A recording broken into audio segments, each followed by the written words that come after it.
Today we have a lot of animals. Let's learn their names one by one.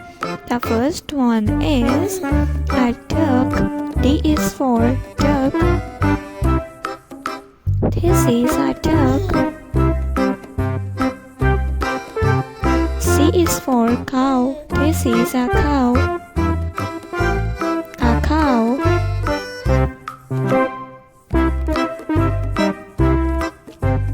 H is for hippo.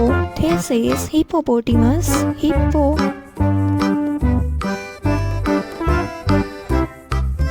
This is a leopard. This is a leopard.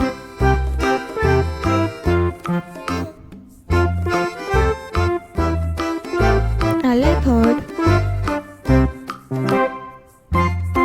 This is a horse. H is for horse.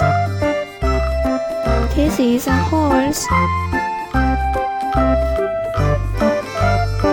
This is a tiger. This is a tiger. This is a zebra. This is a zebra. Z is for zebra. L is for lion. This is a lion.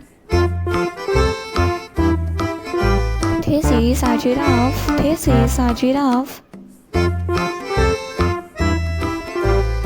This is a tiger. A tiger. This is a deer. A deer. This is a sheep. S is for sheep.